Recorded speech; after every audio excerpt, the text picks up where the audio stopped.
that I hope that after someone reads the book, they can then sort of get that answer to the question, how can I do it? And then go ahead and do whatever it is in their own lives.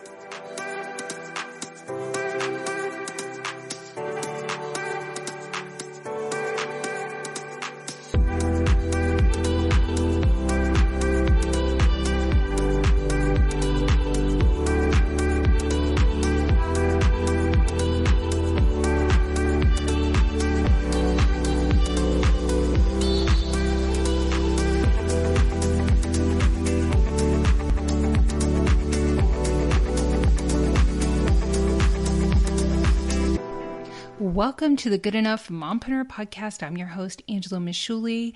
I am so glad you're here. I am so delighted to be with you today. This is my first podcast episode after the 1-year anniversary of this podcast.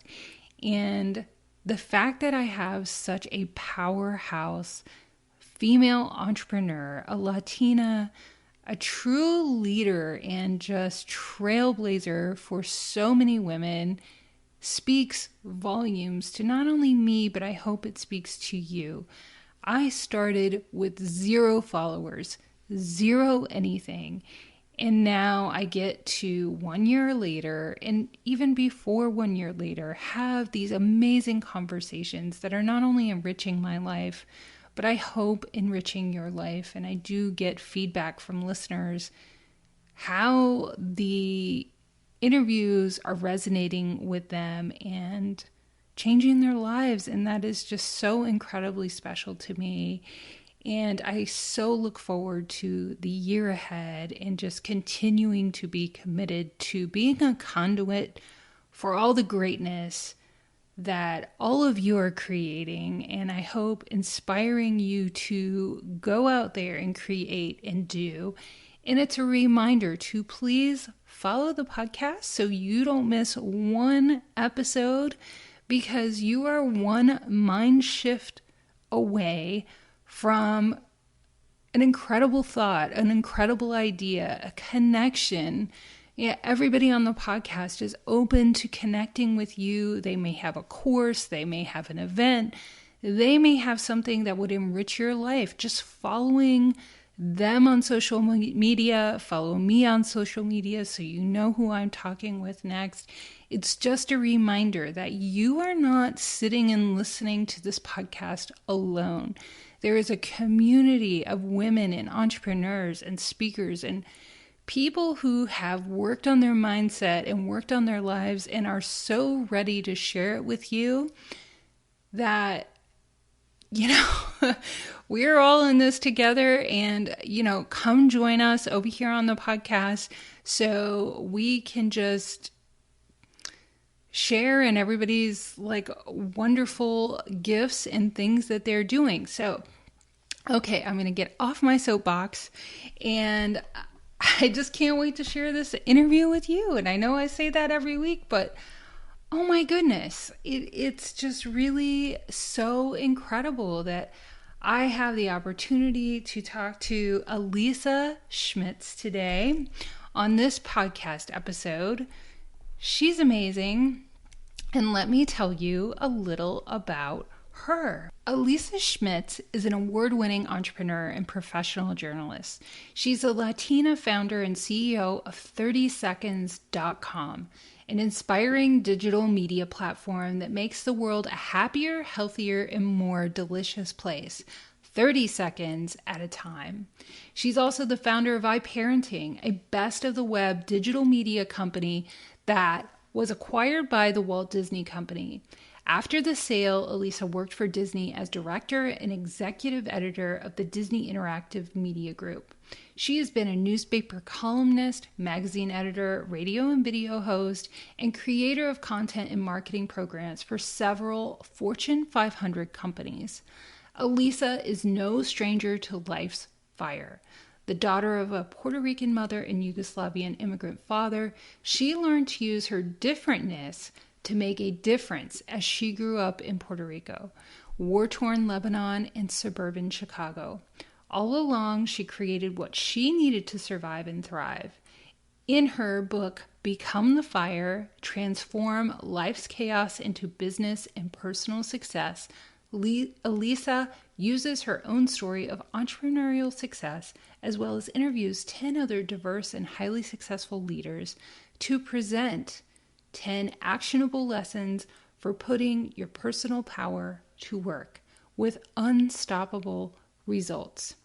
So if you're sitting there listening to this podcast episode and you have a fire burning inside of you, you have something you're being called to put out into the world, but you just have no idea how to put it into action, the book Become the Fire, Transform Life's Chaos into Business and Personal Success is a roadmap for putting your ideas into action and seeing success and using all of your personal adversities as fuel for becoming the fire to achieve your goals and success.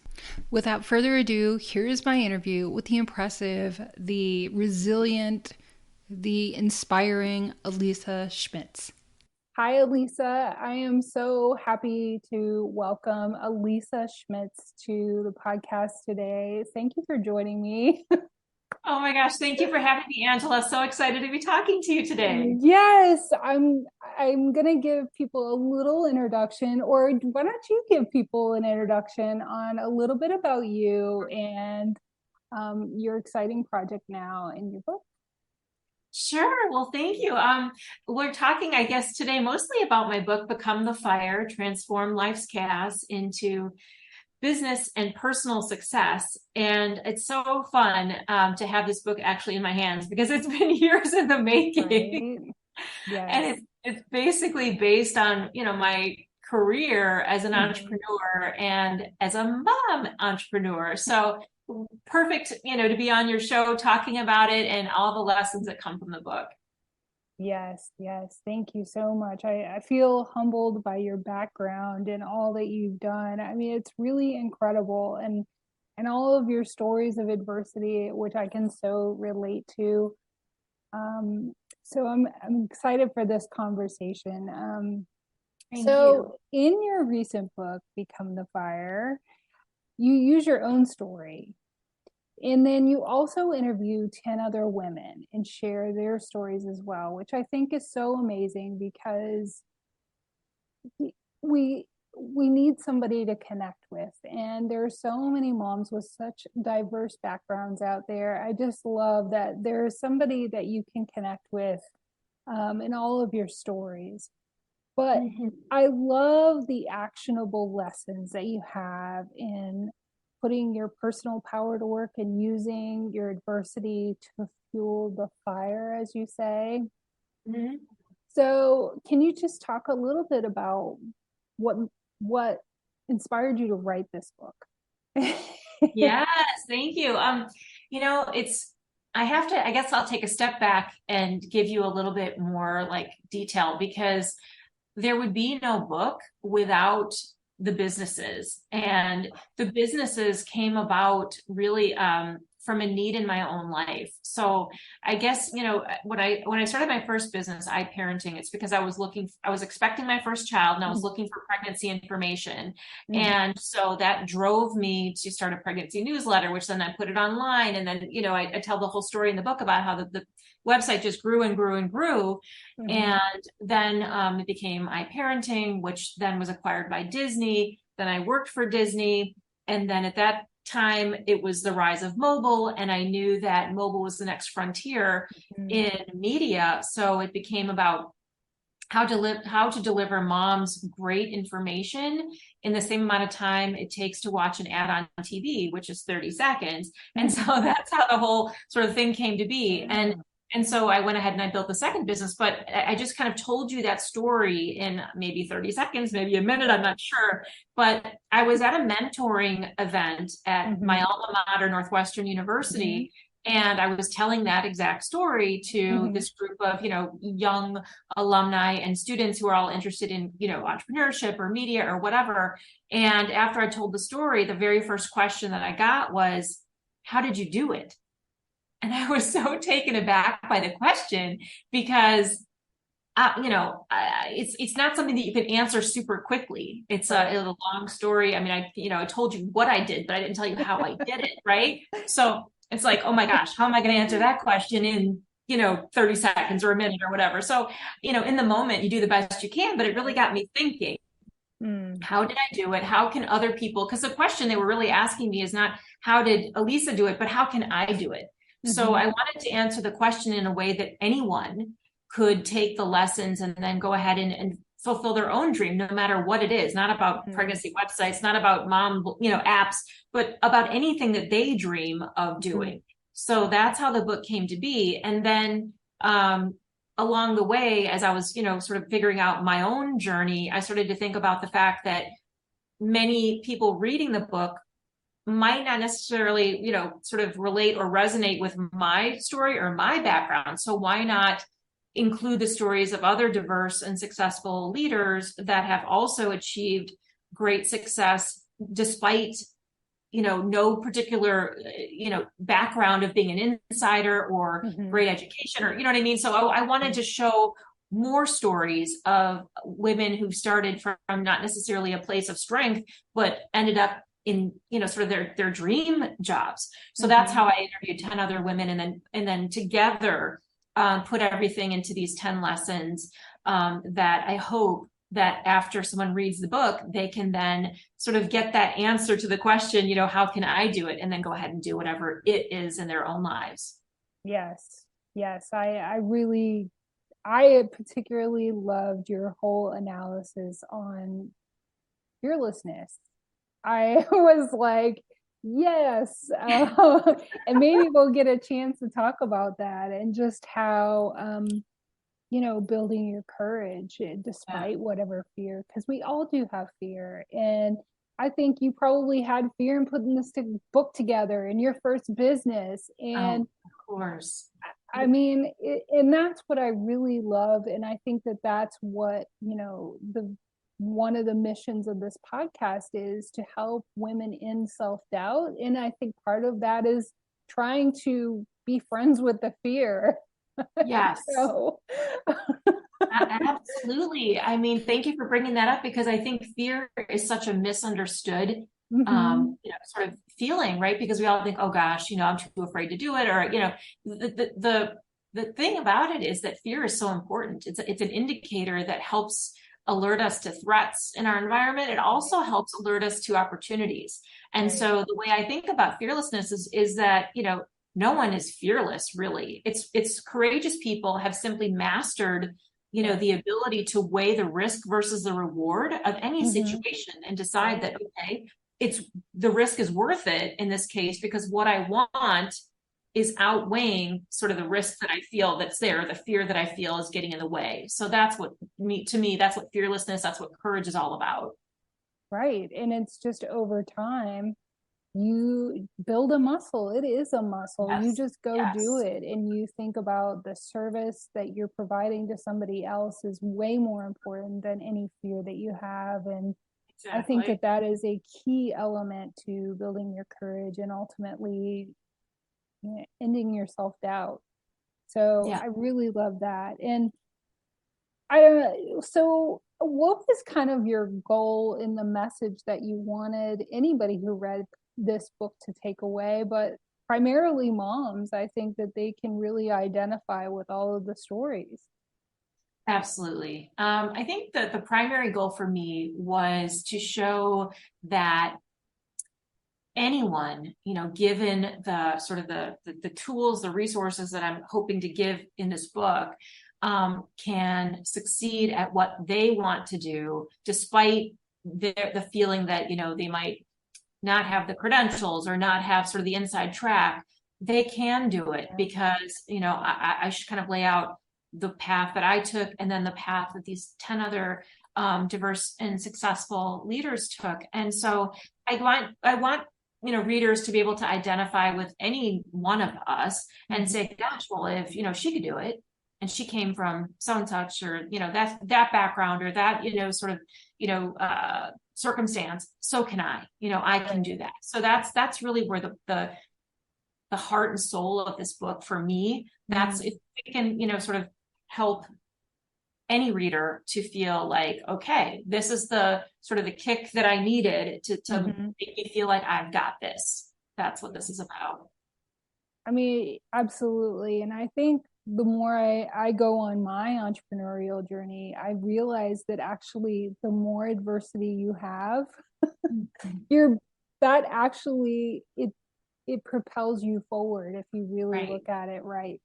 Yes. And Exactly. It's like it's the chaos that I call it, chaos and fire, right? It's those fires that we go through that really forge us. We come out of it stronger than before because of all the lessons we've learned and all of that resilience that we've built up because we've overcome so much. So this is really, it's about resilience. It's about that grit. It's about saying, you know, this is so hard, but I'm not going to quit. I'm not going to give up. I'm going to find another way. And you mentioned being friends with fear. And I have a whole chapter in the book about being friends with failure, because you know, something that we're so fearful of is failure. And so it holds us back because we're afraid we're going to fail. But the truth of the matter is that failure is good, because failure is life's greatest teacher.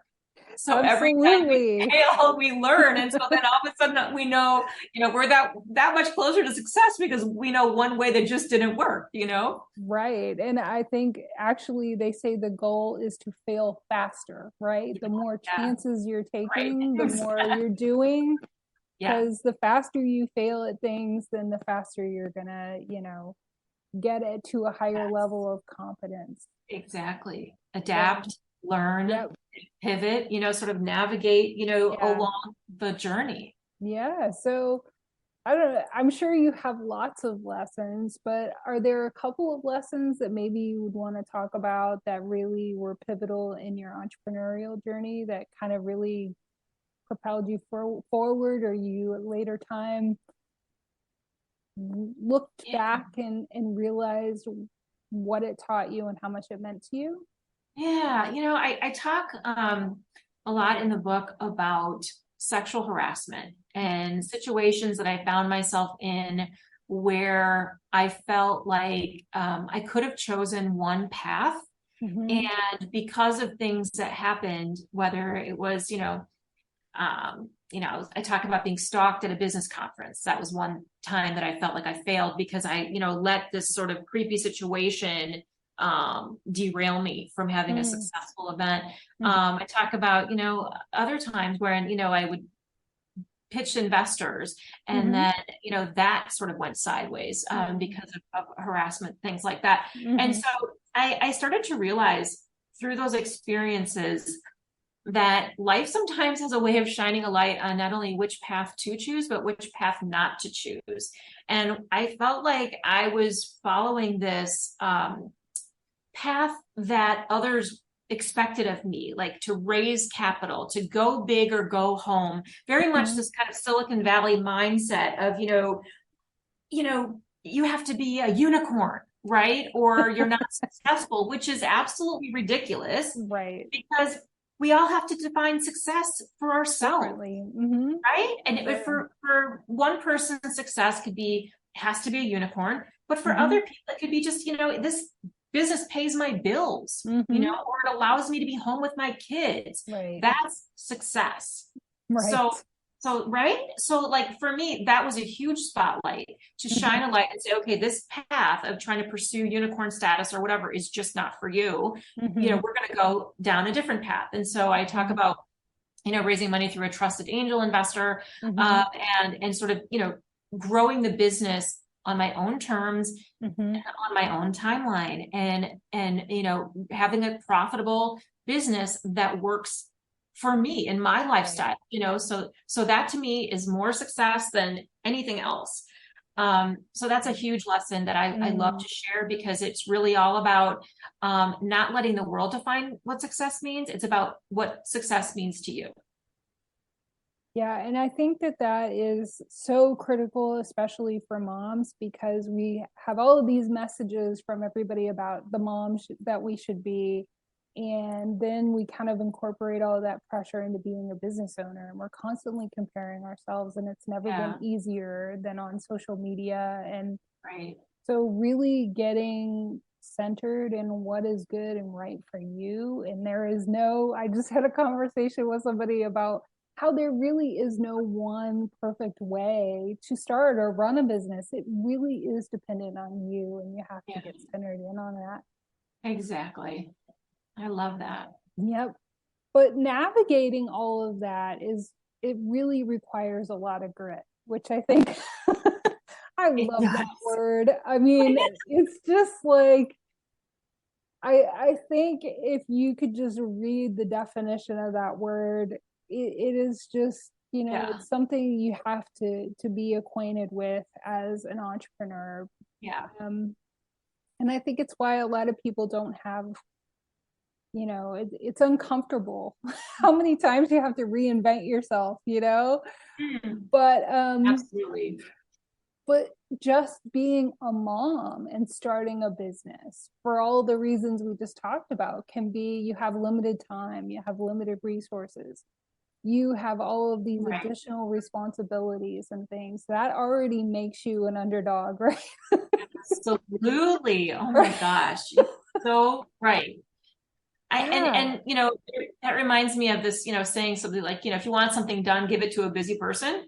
That's like moms in a nutshell, right? Moms are so busy. They're managing so much already. And so then throw a business on top of it, yes, it's overwhelming, but at the same time, if anyone can do it, it's a mom, 100%. I mean, I was talking to somebody who was like, I have 3 solid hours a day to work on my business and my book and whatever, and it's like, somebody can use it as a limitation, or somebody can use it as, okay, I have 3 hours and I'm going to maximize whatever I can do in that time. Yes. You become super efficient.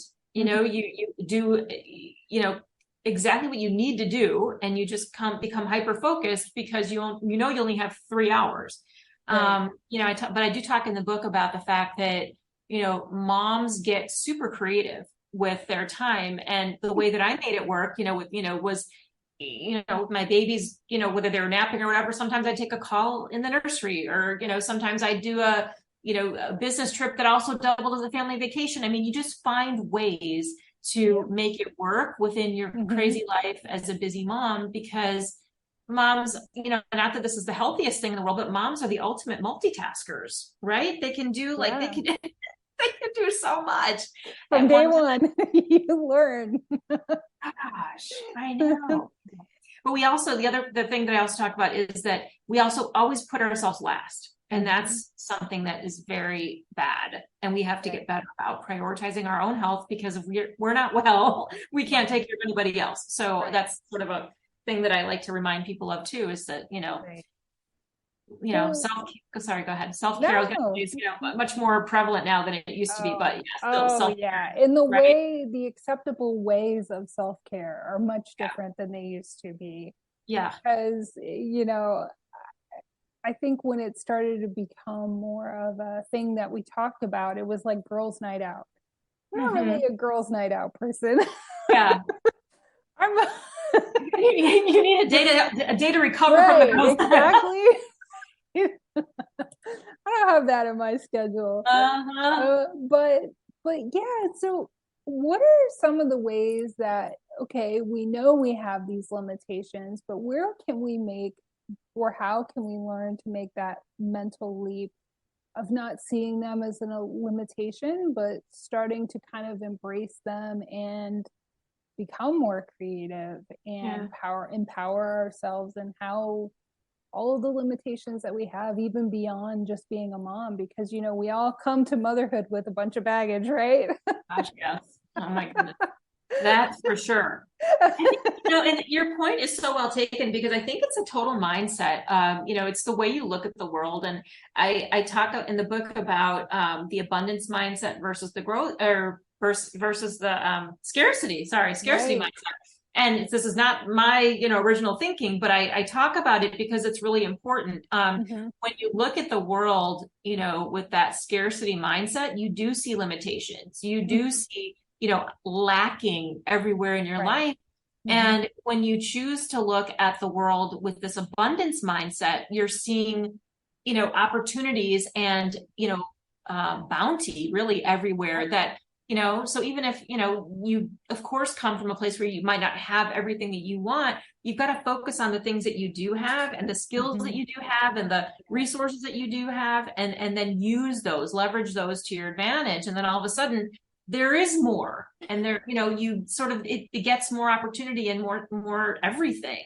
So that's always sort of been my mindset is that even though I grew up with things I didn't have, I always focused on what I did have or what I could achieve myself. So, early on, it was about, I really wanted to blend in with my classmates at school when I was in 5th grade. And I'm like, I really want this Izod shirt, right? Like everybody was wearing the alligator on their chest. And I'm like, I really want the alligator shirt, Mom. And she's like, oh, whatever. No, we're not buying you an expensive alligator, for your chest. And I'm like, okay, fine. So then you're thinking in your head as a 10-year-old kid, how am I going to get the alligator shirt? And it became about babysitting and about earning money. And all of a sudden I had enough money to not only buy an alligator shirt, one, but like 2, 3, 4. It was just, I was so empowered by the fact that I could get it myself and not have to depend on my parents. So it's kind of just an opportunity that you made out of nothing, Right.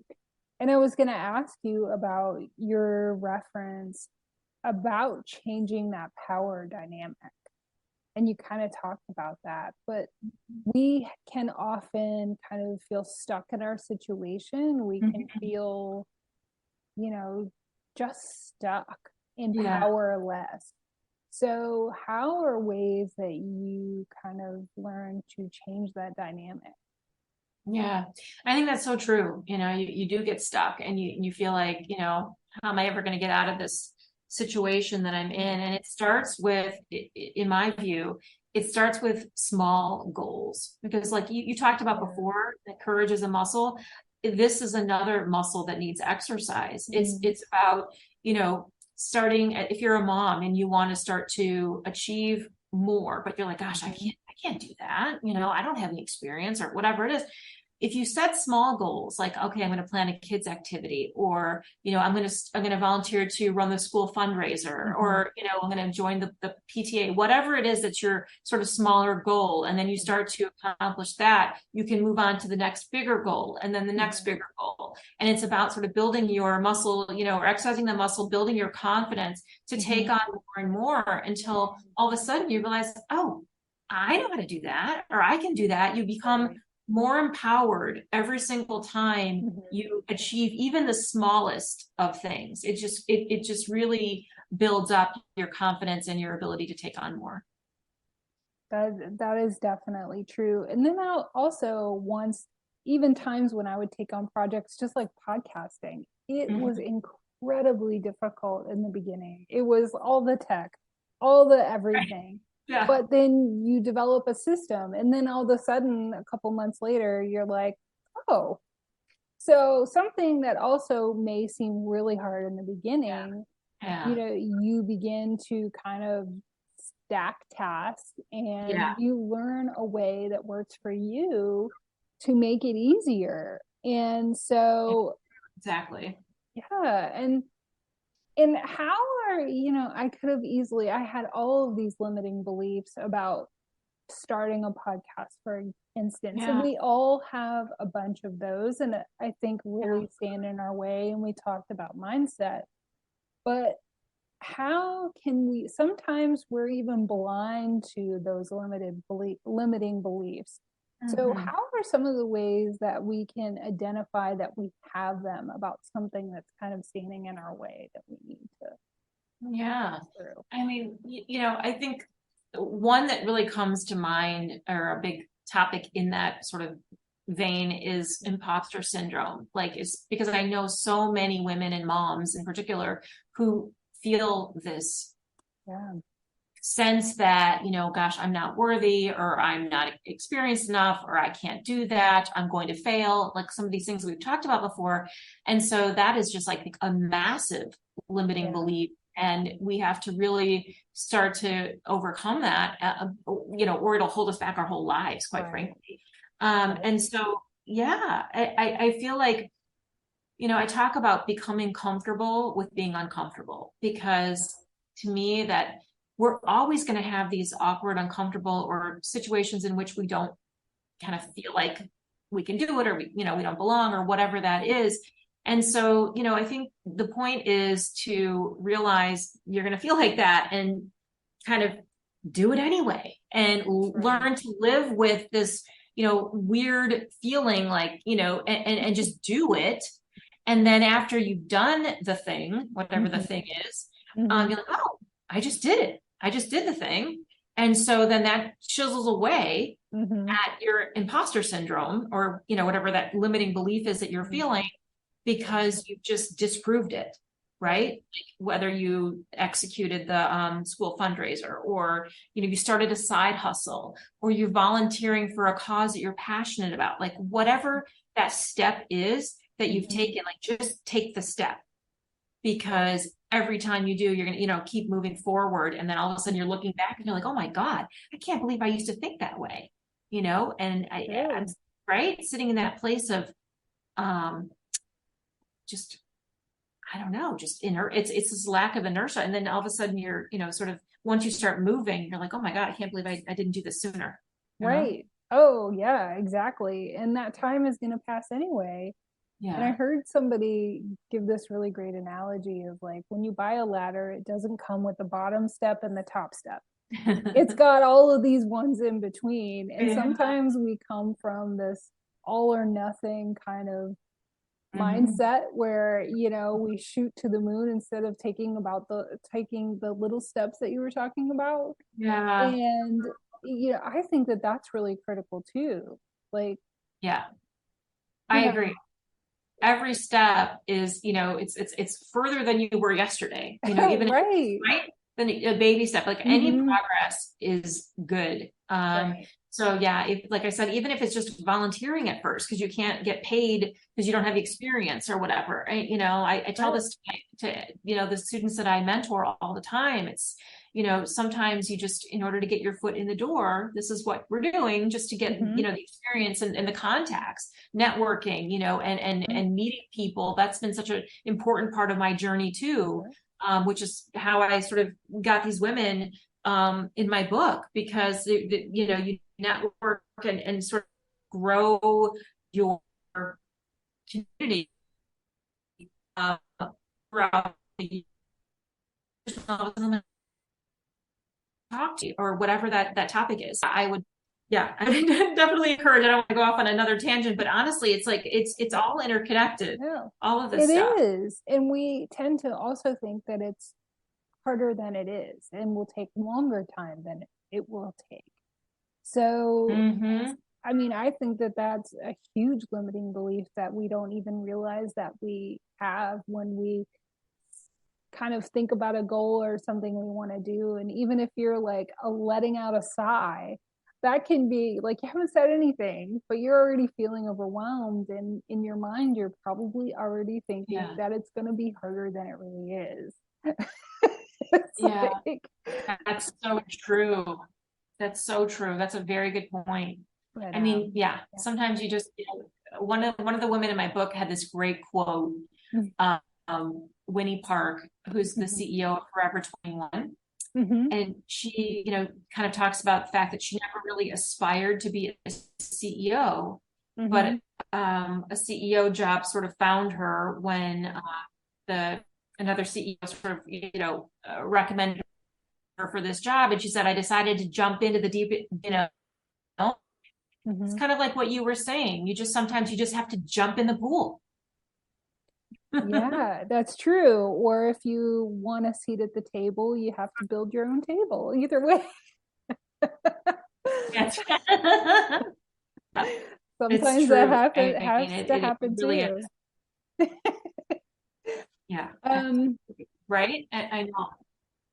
So let's talk about 30seconds.com. I mean, I think that that's so interesting, and I would love to hear about what inspired you to start this new media platform. Oh, thank you. So I was working at Disney, and this was during this time of, just massive growth of mobile, and, started to really notice the complete sort of dominance of these smartphones in our lives, especially moms. You know, you'd be at the grocery store and every mom is on her phone looking up recipes or coupons, or, you know, we'd be in the school carpool line and we'd be, you know, checking our calendars or whatever. So smartphones were really, you know, sort of taking over. And I thought we need to be able to deliver moms information that, you know, sort of doesn't take too much of their time. Moms are the busiest people I know, quite frankly. So it became about, you know, right? I think so. It's true. Yeah. And I wanted to deliver great information, helpful content. And so the company started out as 30-Second Mom, all about sort of mom tips to help moms throughout their busy days, whether it was a quick recipe or, you know, sort of a new product that might help them out. And then the website grew until it now has about 7 different channels. And so it's not only just about mom tips, but there's a channel for dads, there's a channel for health. And something that's really been fascinating is the explosion of food and recipe content. Our users are just, especially during the pandemic, right? You know, we're all at home more, we're cooking more, we're worried about our health more. So yeah, it's a place that, you know, is loaded with great, you know, quick and easy recipes and, you know, health hacks and things like that. So yeah, it's really been quite a journey with this business, and I just am having a blast with it. I love that. And I love that you can kind of curate your own collection. And I think that ability, especially with social media, which can feel so negative, it felt like a safe place when I was checking it out. It seemed like it was very positive and helpful, as opposed to like some other platforms which don't feel that way. you kind of can leave feeling icky and attacked and like not uplifted. So I really thought that was cool. You know, I thought, wow, that's really pretty ingenious. So that's exciting. I think what is awesome about that is that it's probably grown in ways that you never expected, right? Yes. Oh my gosh. And, you know, thank you. I mean, the tagline of the site is inspire and be inspired. It's kind of a two-way street. We want to put great information out there for our community, but then our community comes back and, you know, they inspire us right back. It's this amazing sort of, you know, trying to making the world a better place type of site. And so everyone who seems to come and stay with the community kind of has that same mindset, which is wonderful. So yeah, we really followed, there's a couple things. We followed our passion, but we also followed the data. And I think that is a really important tip for anyone who wants to start a business, is to know that, right, it's really important to do what you're passionate about and what you know about. Right. But also to do your research before starting anything. This is a really big tip that I stress in the book. It's just, you know, it's not enough that you think it's a good idea. You have to make sure that the right, like the market has to agree with you. Right. So, you know, my first website, I talk about how I did a market research survey and I interviewed all these pregnant women, and then I interviewed all these experts that I knew in the space, like, you know, OBGYNs and childbirth educators, things like that. So that was for iParenting. And then kind of the same thing with 30 Seconds, in order to sort of figure out where the market was. Not only did we, you know, sort of do our prep research, but along the way, even now, we're following the data, following what our users tell us that they want to see more of. Like I just described to you, you know, about the health and the food content. That's, you know, totally user driven. This is what they want from us. And so we're giving them more of what they want. That's so cool. I mean, I just love both of those tips. Yes, you absolutely have to follow your passion. You can't put all of your time and energy in something that you don't want to talk about or do, or you're not knowledgeable about necessarily. But also, our businesses can grow in ways that we could never imagine, and just embracing that and just being available for that is absolutely is such a good lesson, because Yeah. the universe is infinite, possibilities are infinite, Yeah. and Yes. and that can be awesome to think about. But just being sure that you're not pigeonholing your opportunities and your business and your ideas into a corner. Right. I mean, Yes, absolutely. You have to stay nimble, especially, I mean, as we know that there's just so much uncertainty in the world and so much is changing. And right, what's that great quote, right? The only thing that is consistent is change, or whatever. It's right. predictable that there's always going to be change. Exactly. So Yes, we're enduring yeah, that you today, have the to know time that. change. Oh, right, exactly.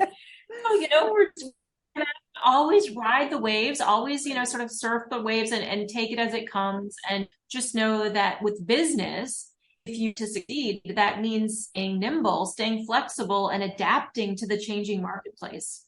Right. Absolutely. So Yeah. all of these things have made you a leader among female entrepreneurs. And I would really love to hear about how motherhood has affected you as a leader and your entrepreneurial journey, because I think that makes us really unique. We bring a lot of transferable skills from motherhood to leadership.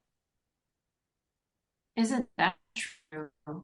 I mean, I don't know. I feel like how motherhood has shaped my journey has been a personal and a professional dynamic, right? I mean, and because literally for most, I would say 95% of my career has been, as a working mom, which, all moms work, but full-time mom, I've been lucky to be able to weave the two together. So in that way, I feel extremely blessed. When at iParenting, we actually had an office, but it was 5 minutes from my house. So I was literally able to come back and forth to, even to breastfeed my babies. Like I was able to go home, breastfeed and come, so I'm very, very lucky. And I wouldn't have it any other way, because that's just like we were talking about defining success. To me, that was the ultimate success, Right. oh my gosh, I got to,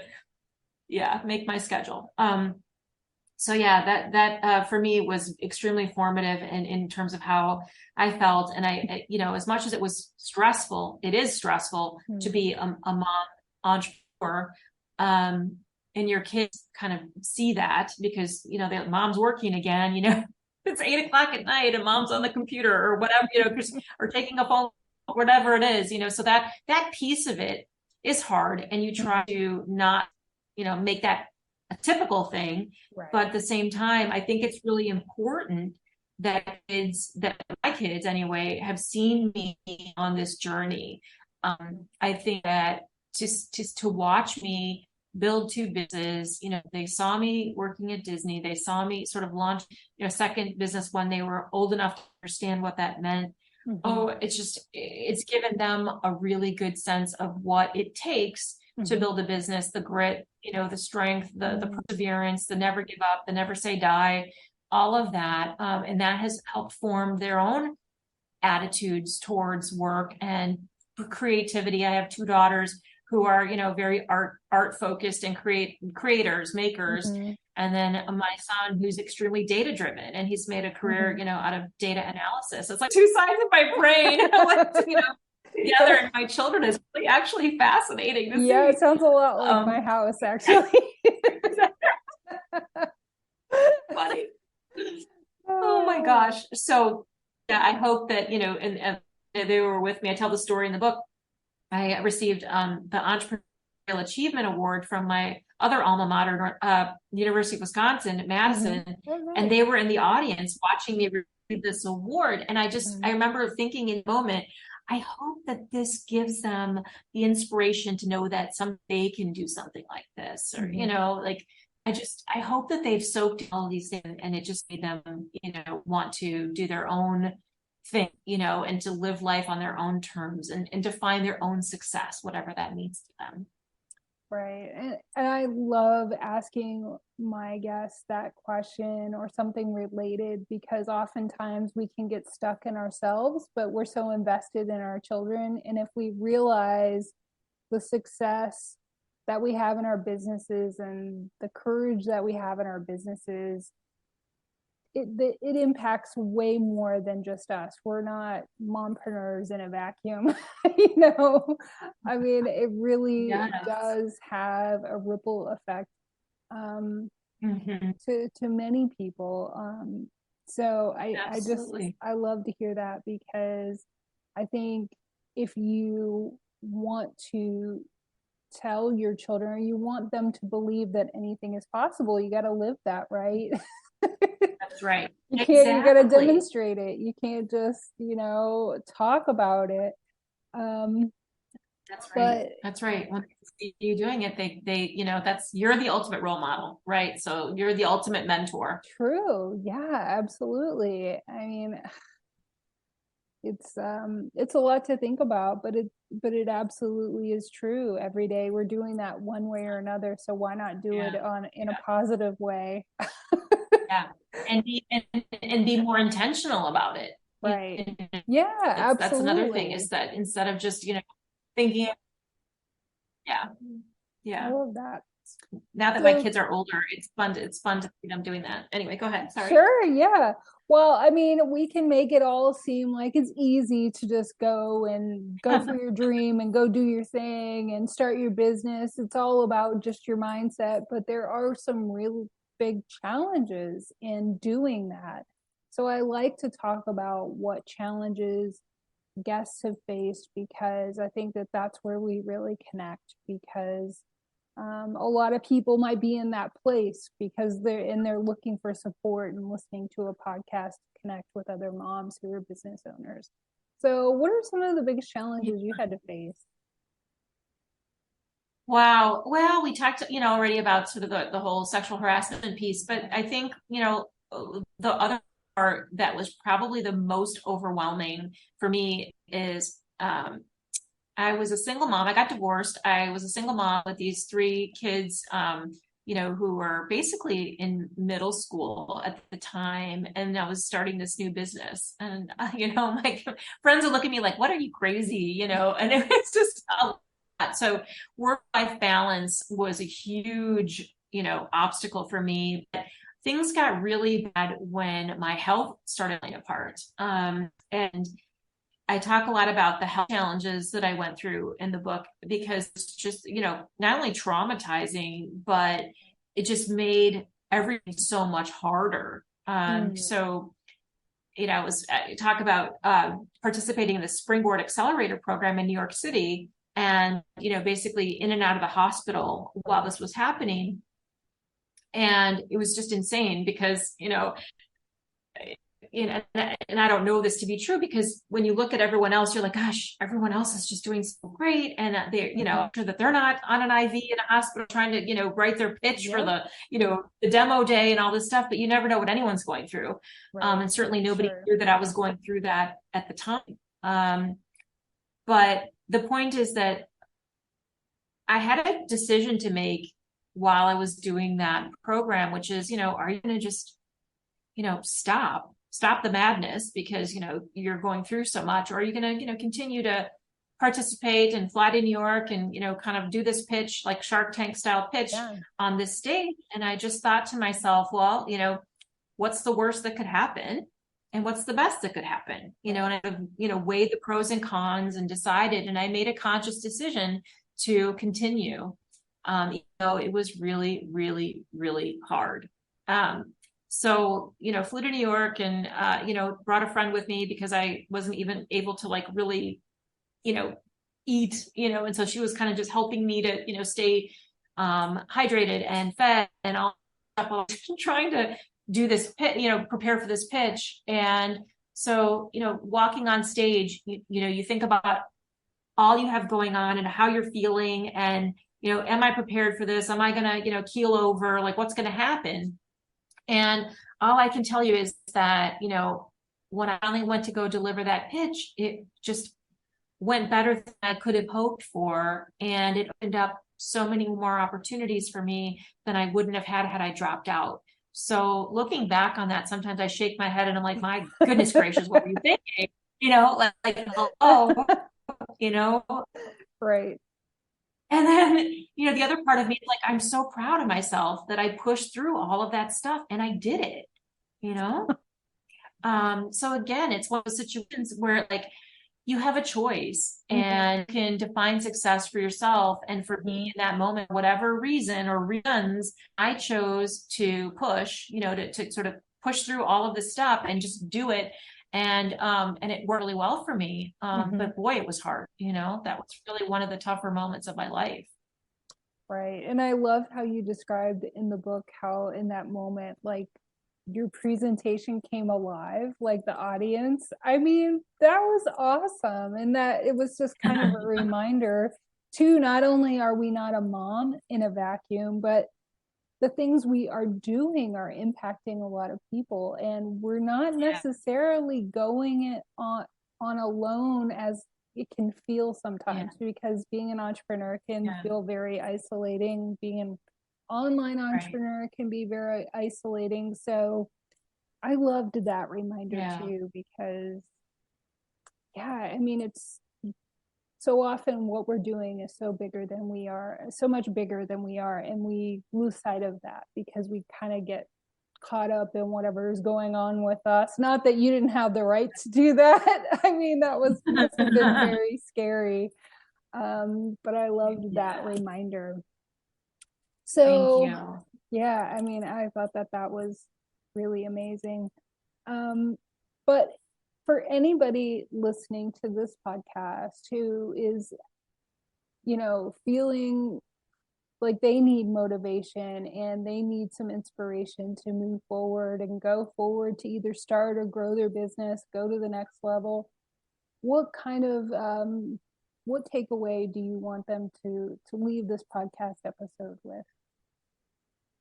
Yeah, I love that question, Angela. And I think I love the fact that you inspire so many people to, go after their dreams, because we only have this one life, right? And so you don't want to regret. Yeah. Oh my gosh. Like we don't want to regret. And so I say, take one step, see how it feels, and that's all it takes is to start from this place of, you were saying, people stuck, and I totally get that.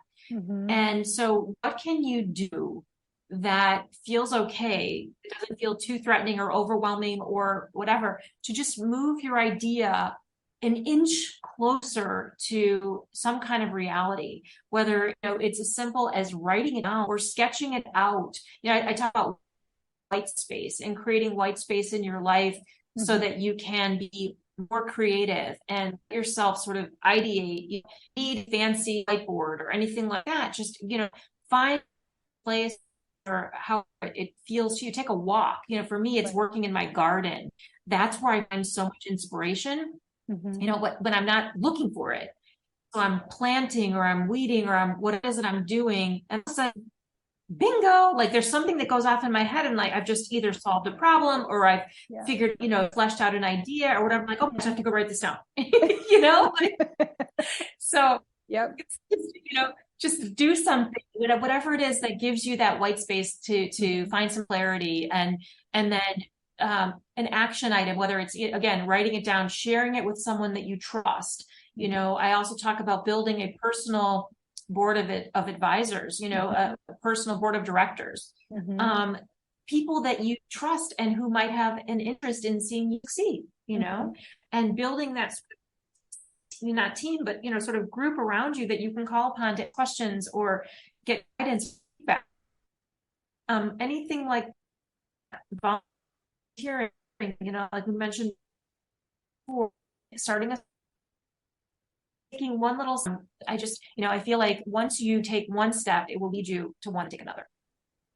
Yes, and I think those are great suggestions, because it may sound simple, but when we're feeling so overwhelmed and kind of the pressure of like taking the next right step, sometimes we don't think about the simplest things. We overcomplicate it. There's a cognitive bias to things being, you think something more complicated is better.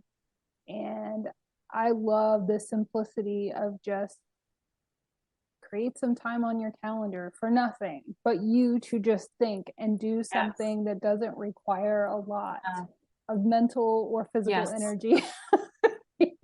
Maybe. Yeah. Yeah, no, I agree. It should be something that makes you feel good, Right. something that brings you joy, or something that eases your pain, even just, like a stretching or yoga or, meditation. I do meditation, I do breathing exercises, just little things that make me feel better and right, and give you headspace. Yep. Yeah. And we tend to put ourselves last, of course, as moms, and we just need that reminder to, calendar some time for yourself and make it a non-negotiable, and just, think. 100%. Because that is actually just something that can even be really helpful, is just to think. But I love absolutely that. 100%. Yeah. Absolutely. And right now I talk about journaling, but it doesn't have to be fancy journaling. It's just, when I talk about journaling, it's like I even do that on my phone. So if I'm, at a place where I don't have a pen and paper, it doesn't matter, because I can just take notes on my phone or write down a thought that I have, or as long as I just get it out of my brain and onto some kind of, paper, screen, or whatever, at least I can go back later and visit it and say, oh, that's an awesome idea, or that's an awful idea. I know, because either way you'll forget it, whether it was good or bad. Your brain will move on to the next thing. Oh, sure. Within moments. Yes. With all the interruptions, depending on the age of your kids or what's going on, it's bound to happen. Yeah. Well, I have loved this conversation. I am just so grateful to connect with you and learn more about 30 Seconds in your book. So where can people connect with you? Because they definitely should be connecting with you. I mean, as a Latina, as and you're an inspiration. I just love having people with diverse backgrounds, and we've used the word adversity many times, but any story that somebody can connect with is, I think, important. So thank you. Well, this has been amazing to talk with you, and you are a total inspiration. You inspire me. And I thank you again for sharing all the stories that you do, because they are truly motivational and helpful to mompreneurs everywhere. And I would love it if you would all connect with me at becomethefire.com. That's the site about, the book. So becomethefire.com, or on 30seconds.com, and just join the community. That'd be wonderful. Thank you. That's awesome. Yep. And I will leave all of those links in the show notes, so people can just click on those and connect with you. But thank you, Lisa, so much. It has been incredible. I don't know, the journey that this podcast has taken me on, just like we were talking about, you can't imagine. I mean, it's really incredible. So I feel very privileged to have conversations that not only that I can share with other people that I wouldn't have otherwise probably had. So thank you so much. Exactly. Again, no, I salute you, my friend, because it is a wonderful, seriously, one podcast. And anytime you're doing something, you're a perfect example of what I was talking about. You're passionate about it. You know what you're talking about, and it's helping other people. So it's making the world a better place. So I'm completely hats off to you. Oh, thank you. I mean, I'm just here to be, like I say, a conduit for greatness. It's just like I just plugged in, and whatever comes my way, I'm happy to share. And it's really incredible, and a testament to just following your heart and doing your thing, and just seeing where it takes you. So it's really amazing. Awesome. Thank you. Well, keep it up. You're doing an amazing job. Thank you so much. Thank you so much to Elisa Schmitz for her time and her expertise and her experience in just passing on all of that inspiration to the rest of us. So thank you so much. I have all of Elisa's contact information in the show notes below where you're listening to this podcast. And it's just a reminder to make sure you subscribe to the podcast. It's totally free. And so you don't miss another episode. We publish a podcast episode every Monday, and you'll get a little notification when you subscribe to let you know that a podcast episode has been published, and you can listen to it at your convenience. And then you won't miss another guest, another episode. And I have another incredible mompreneur coming your way next week. So stay tuned for that. And if you love this episode, if it resonated with you, if it inspired you, please take a couple of minutes to leave the podcast a review. It helps us tremendously. It boosts the algorithm. It helps other people find the podcast. And then it helps us know that we're creating content that resonates with you. And that just means so much. So I can't wait to talk to you again next week and share another inspiring interview. And more information is coming your way about what I do and what I'm offering to those who reach out to me and have so many questions about starting and growing their business. So be sure to check out my new website, mombusinesscoach.com. You can get all the links to connect with me there. You can email me, follow me on Instagram. I'd love to connect. Please reach out. Do not be shy. I love hearing from listeners. And until then, I can't wait to talk to you again next week. Have a great one. I'm your host, Angela Mashuli of the Good Enough Mompreneur Podcast. Bye.